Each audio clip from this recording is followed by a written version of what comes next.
Fil-katekezi tal-lum dwar it-talba tar-Rużarju eżistiji nixtieq li hekk nifoka ftit fuq ir-Rużarju bħala għajn ta' grazzja.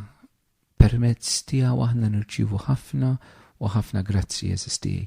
U nixtieq inħalli San Ġwan Pawluttin li jkunu propju li gwidana f'dan il-mument, f'din il-mixja biex naraw propju kif ir-Rużarju huwa tajnuna kbira għalina biex nirċievu ħafna u ħafna grazzi nerġa' ngħid mingħand Alla l-inbierek bl-interċessjoni ta' Omna Marija. Qabel ma neħlu daqsxejn ftit riflessjonijiet li anke Ġwani Pawluttini jaqsam magħna fuq ir-Rużarju bħala għajn ta' grazzja, hekk nixtieqhom nirrealizzaw ir-rwol ta' Marija bħala il-medjatriċi tal-grazzja. Din hija xi ħaġa li ħanidu hekk bejna l-Kattoliċi u ħutna l-Protestanti hija punt li nħarsu lejh daqsxejn b'diverġenzi. Però l-Kattoliċi u l-Ortodossi għandna qbil ta' sekli sħaħ f'dan it-tagħlim dwar il-Madonna li sfortunatament ħutna l-Protestanti anka irrifjutawh għalkemm xi wħud anke llum il-ġurnata bil-mod qegħdin jerġgħu jiskopruh.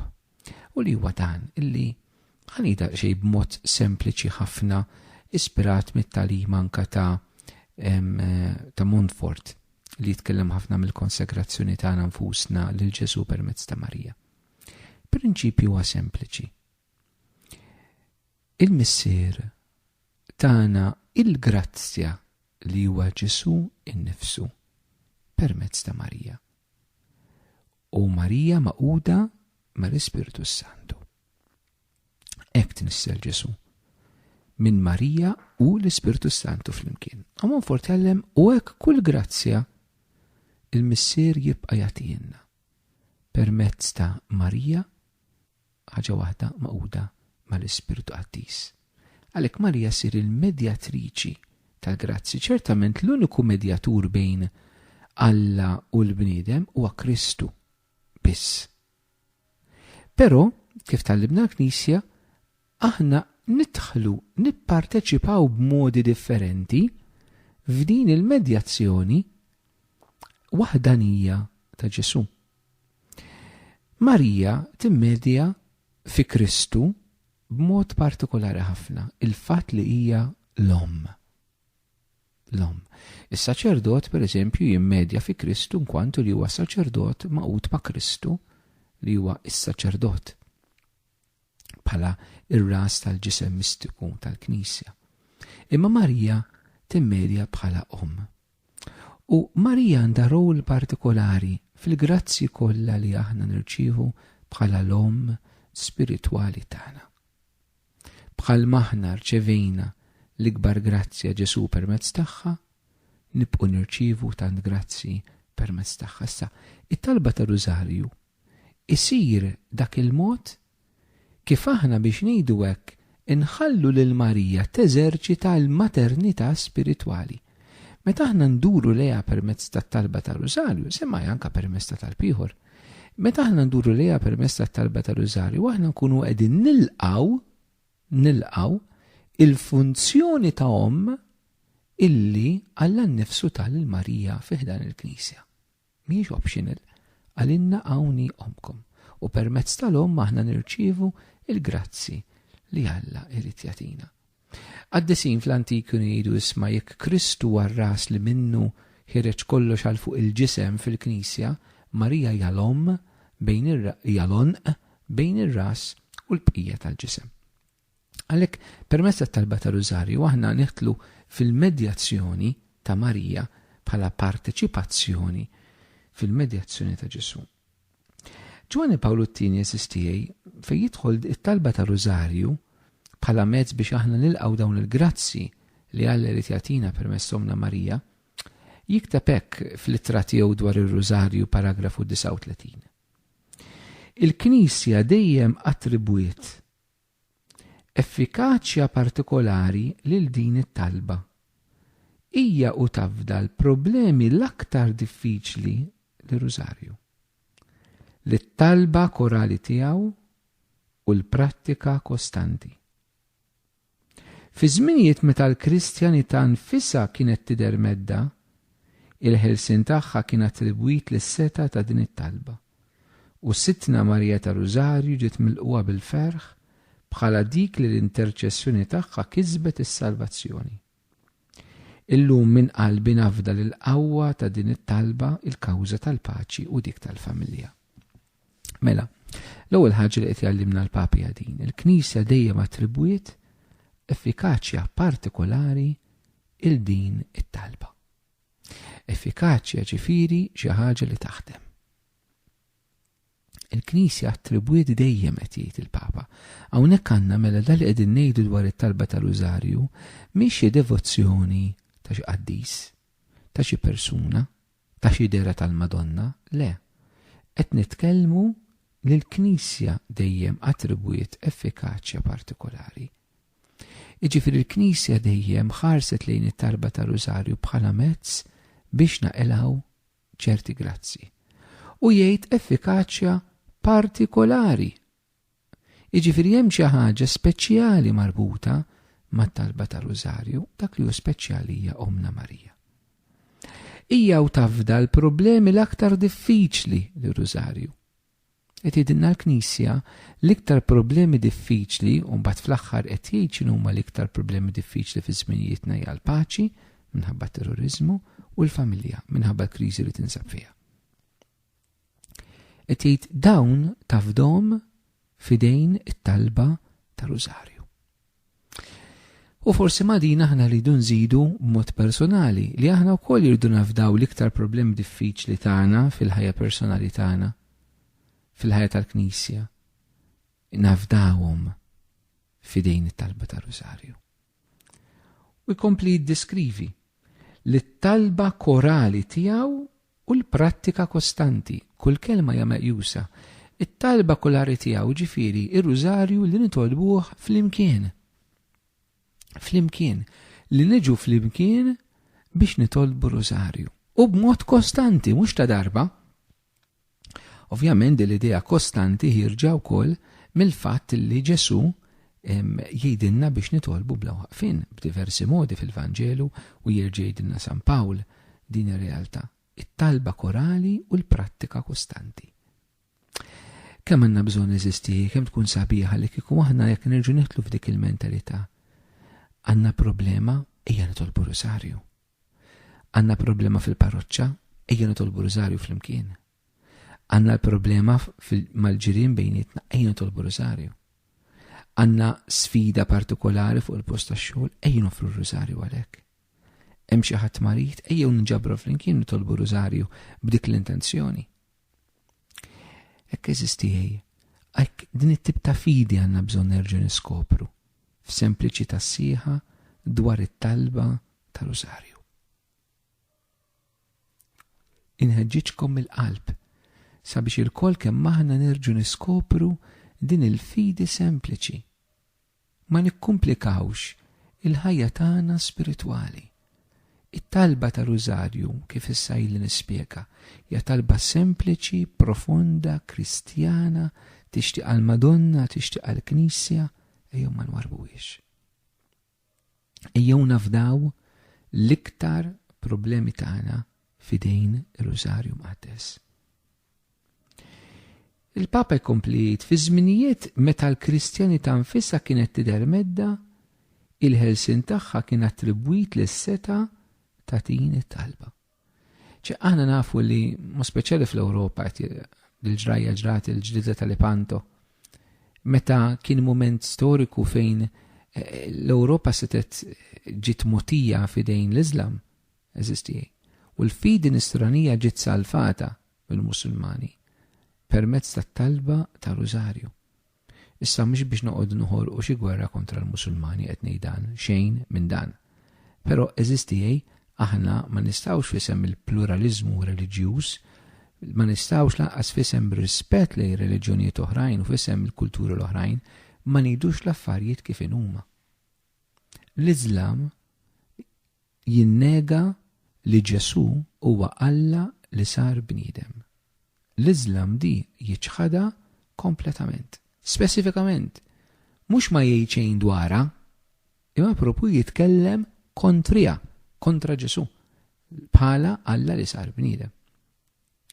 Waqt li aħna għandu jkollna rispett lejn kull persuna musulmana, imma lejn dan it-talim Iżlamiku aħna bħala Nsara ma naċċettawx. Huwa talim żbaljat. U rridu ngħidu l-affarijiet kif huma. Mhux qed ngħidu kontra xi ħadd li ħaddan dan it-talim, qed nitkellmu minn dan it-talim fih innifsu. Allura u aħna rrid noqogħdu attenti li mhux anke fi żminijiet nesistijaj li konna ftuħa l-oħrajn tajjeb. Però noqogħdu attenti li maħna ma nagħmlux kompromessi mat-talim tagħna, anke bis-silenzju tagħna. Eżistijaj. U naħseb anke fi żminijietna l-Ewropa, Malta, irridu nitolbu l-Omna Marija anke bit-talba ta' Rużarju biex il-fidi nisranija ma tiġix mitlufa. Mhux biex ngħidu li rbaħna xi ħaġa ta' xejn minn dan, imma x'hekk aħna nemmnu li Ġesu Alla. Kif aħna dil ħaġa nistu inwarbuha isu xejn mhu xejn. Eżistijaj. Iva rridu nitolbu lin-nies jarfu l-verità li Ġesu huwa l-uniku feddej tal-bniedem, Alla li sar bniedem, irridu nxandruha, irridu ngħixuha, irridu nitolbuha, irridu nipproklamawha, irridu ngħinu n-nies huma minn huma jaslu li jemnu li Ġesu huwa l-unika triq għalant il-missier huwa l-uniku feddej tad-dinja. Aħna ma nistgħux naħbu din il-verità li Ġesu nnifsu batna inxandru. U rridu nitolbu l-Papa qed jgħidilna li fl-istorja meta l-Kristjanità kienet medda l-insara daru lejn Marija, talba ta' Rużarju, u llum il-ġurnata għandna bżonn eżisti. Il-Kristjanità, il-fidi nisranija llum hija medda f'Malta. Mhux qed nirreferi sempliċement għall-Iżlam, imma għal tant ideoloġiji. Għal tant liġijiet, pereżempju, liġijiet li aħna għandna f'Malta kif jitrattaw iż-żwieġ li jmorru kontra dak li jgħid Alla. Eżistijaj. Fl-Ewropa naraw liġijiet li trattaw dwar il-ħajja li jmorru kontra dak li hija l-fidi tagħna. Liġijiet favur l-abort, b'tentattivi li anke qegħdin ibexqu l-bieb anke fi żminijietna, f'daw iż-żminijiet. Bliġijiet kif iħarsu lejn il-ħajja li jitmiem tagħha fejn tidħol l-awtinazja, dawn huma kollha affarijiet kontra il-fidi tagħna.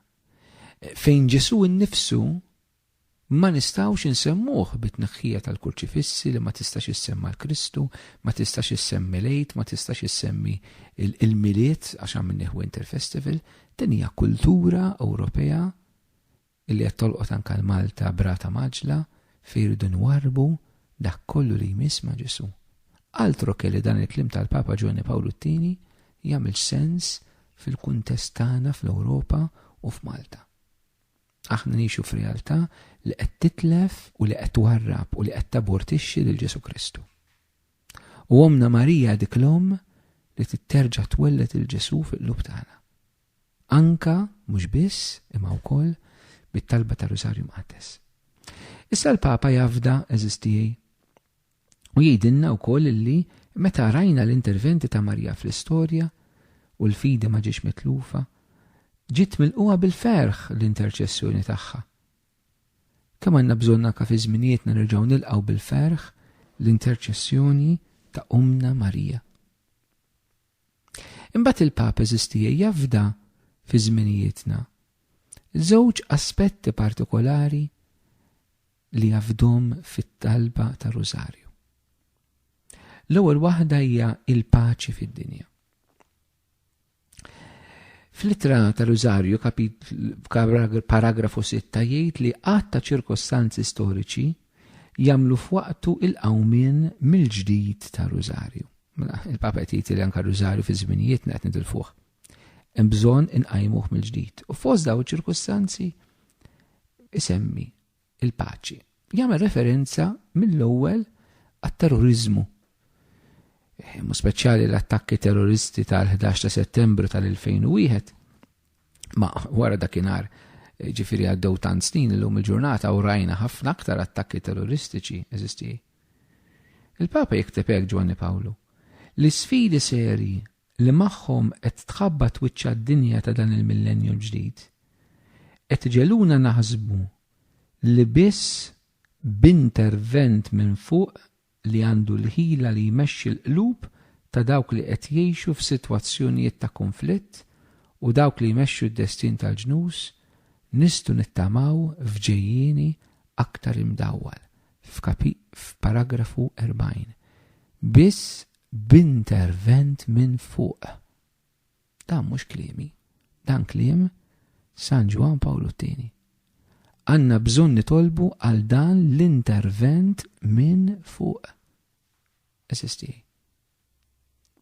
Ġifieri jekk mhux ħajintervjeni Alla fiċ-ċirkustanzi li qegħdin ngħixu llum il-bniedem u mhux qed ngħidan biex inkun pessimist imma b'verità il-bniedem se jkompli ikisser lilu nnifsu.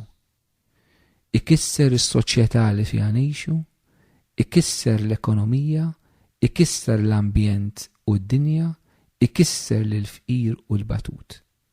Il-bniedem qed jeqret lilu nnifsu. U jekk mhux ħanduru lejn Alla u nitolbuh li jintervjeni huwa, is-sitwazzjoni eżistijaj hija gravi.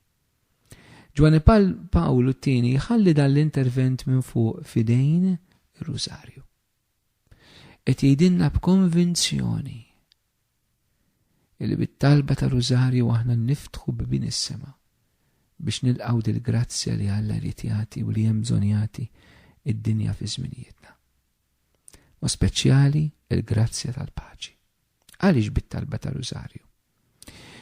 Talba ta' Rużarju ħaġa għaliex kif qed diversi drabi ormai ir-Rużarju il-qalba tiegħu huwa Ġesu. U San Pawl fl-ittra tiegħu l-Efesin kapitlu 2 vers 14 jgħidilna li Ġesu huwa il-paċi tagħna.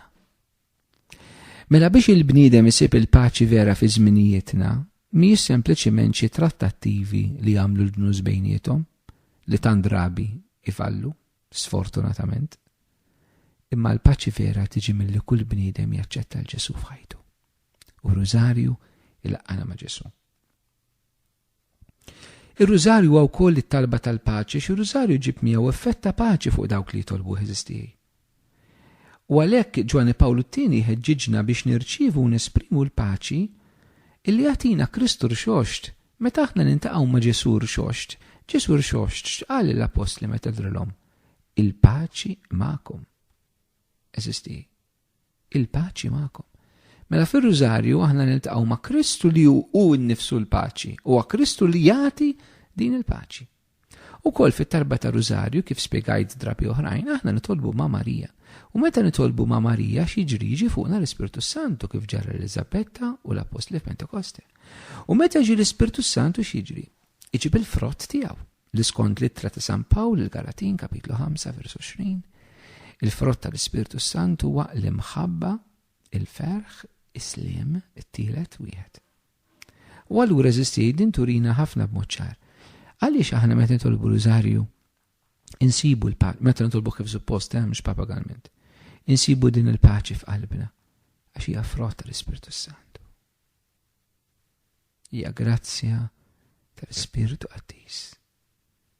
Nimtlew bl-Ispirtu tal-Alla fit-talba ta' Rużarju. Meta aħna nitolbu l-Ispirtu Santu, meta aħna nitolbu Rużarju nitolbu lill-Ispirtu Santu biex jinżel fuq id-dinja. Is-Sinjura tal-Ġnus kollha diritt tal-Madonna ġewwa Amsterdam approvati mill-Knisja llum il-ġurnata. Fiha l-Madonna titlob propju li nitolbu t-talba biex l-Ispirtu Santu jinżel fuq id-dinja tal-lum. Biex l-Ispirtu tal-Alla jinżel fuq il-bniedem tal-lum, biex id-dinja tal-lum tiġi meħlusa mid-diżastri, tiġi meħlusa mill-affarijiet katastrofiċi, tiġi meħlusa mod speċjali mid-dnub tal-bniedem. U dina nixtieq nagħmel hekk ħafna u ħafna ċara. Il-bżonn kbir li aħna għandna eżistijaj li meta nitolbu ir-Rużarju indaħlu dejjem din l-intenzjoni tal-paċi li hija marbuta ma' Ġesu li hu l-paċi tagħna u mal-frott tal-Ispirtu Santu illi iġib il-paċi. U nixtieq nitlob magħkom f'dan il-mument jekk naqra t-talba li il-Madonna tat fid-darit ġewwa Amsterdam għal din it-talba tal-Ispirtu Qaddis biex nurikom hekk Marija tridna nitolbu għal dan l-Ispirtu Santu li jġib il-paċi fid-dinja anke bit-talba tar-Rożarju. It-talba li tagħta l-Madonna nfisha lill-Viżjonarja nerġa' ngħid approvata mill-Knisja, is-Sinjura tal-Ġnus kollha, Our Lady of All Nations, jekk issibuhom fuq l-internet. Ninsisti li huma approvati mill-Knisja u għalhekk qed nuża din it-talba. It-traduzzjoni uffiċjali ta' din it-talba bil-Malti tgħid hekk: Mulej Ġesu Kristu bin il-Missier, ibad issa l-Ispirtu tiegħek fuq l-art. Għamel li l-Ispirtu Santu jammar fil-qlub tal-ġnus kollha biex ikunu mħarsa mit-taħsir, mid-diżastri u gwerra. Għamel is-Sinjura tal-ġnus kollha l-Imqazza Verġni Marija tkun l-avukata tagħna. Amen. Iġkom il-qalb sabiex anke din it-talba nitolbuha. Eżisti forsi nistgħu anke nżiduha mat-talba tar-Rożarju. Ġwanna Pawlu Tieni jgħidilna Rożarju jagħmel minna bennejja ta' paċi fid-dinja. Ir-Rożarju jħallina nittamaw li anke llum il-battalja diffiċli għal paċi tista' tintrebaħ. Il-bot milli jkun ħarba mill-problemi tad-dinja, ir-Rożarju għanqalna biex inħarsu lejhom b'għajnejn responsabbli u ġenerużi u jagħtina l-qawwa biex induru lejhom ċerti mill-għajnuna ta' Alla u b'fehma sħiħa li f'kull ċirkustanza nagħtu xhieda għall-imħabba li hija l-qofol tal-perfezzjoni. Imbagħad teżisti l-intenzjoni l-oħra li Ġwanna Pawlu Tieni jafda f'idej it-talba tar-Rożarju hija il-familja. U jgħidilna li r-Rożarju huwa talba tal-familja u r-Rożarju wkoll huwa talba għall-familja. Ġwanna Pawlu Tieni eżisti jipproponi ħafna li aħna għandna bżonn kif inqattaw fil-familji tagħna anke li nitolbu mill-ġdid. Ma speċjali quddiem sitwazzjonijiet ta' fallimenti, diżappunti, il-kultura tal-mewt, id-droga, il-pjaċir bla rażan, il-vjolenza, id-depressjoni fil-familji tagħna, għandna bżonn induru mill-ġdid. Minnu jgħidilna għaliex ma nippruvawx nerġgħu ndaħlu t-talba ta' Rożarju fejn inqatet dan drabi fil-familji tagħna eżisti. U hawnhekk nixtieq nagħmilha daqsxejn ftit anke hekk proposta mill-qalb. Fiċ-ċirkustanzi tal-familji tagħna waħda mill-gwaj fi żminietna hija it-talb osfor minn ħafna familji. U jekk it-talb huwa protezzjoni, jekk it-talb huwa barka, jekk it-talb huwa intimità malla, tfisser dan kollu telaq mill-familja li mhijiex ċajta. Aħna għandna problema li aħna drajna ma nitolbux fil-familja. Issa toqgħodx tgħidli għaliex ma jridux. Ibda int u ibda ma min irid. U ibda sa fejn jista'. M'hemmx għalfejn nibdew bl-20 posta u bil-5 posti. Nibdew b'3 avamirijiet. Jekk intu r-raġel mingħajr it-tfal, ibdew intom mingħajr it-tfal. Imma mhix inkim ejjew nibdew. Ejjew nitħeġġu, ejjew ma nibirdux, ejjew ma naqtawx lura. Għandna bżonn nitolbu mill-ġdid ir-Rożarju fil-familji tagħna. Min jixtieq jiena eżistijejt istu ssibu talba ta' Rożarju qiegħda fuq l-internet iktbu Father Hayden Rożarju ssibuh kollu dak minnkom li għandkom il-mobile ma speċjali għalissa fuq l-Android il-qudiem ikunu anke fuq l-iOS fuq l-Apple devices istu tniżlu l-application tiegħi jisimha Father Hayden u hemmhekk issibu anke wkoll it-talba ta' Rożarju li ssibu allura tistgħu ġġorruh dejjem magħkom fil-mobile. Ġifieri illum qed nipprovdilkom anke dawn il-mezzi biex verament inkunu nistgħu nitolbu u nixtieq nħeġġeġkom mill-qalb u nħeġġeġkom anke meta titolbu Rożarju għall-paċi u għall-familji u għall-bżonnijiet tal-Knisja u tal-morda u ċirkostanzi kollha minn qalbi nħeġġeġkom biex titolbu ftit għalija wkoll fit-talba ta' Rożarju. Jalla eżistijej hekk niskopru verament Rożarju bħala lajn ta' ħafna u ħafna grazzi. Għandna bżonn nitolbu eżistijej. Nerġa' nagħlaq bl-qal Ġwanna Pawlu Tieni. Biss b'intervent minn fuq minn Alla id-dinja tal-lum tista' tieħu r-ruħ u s-salva.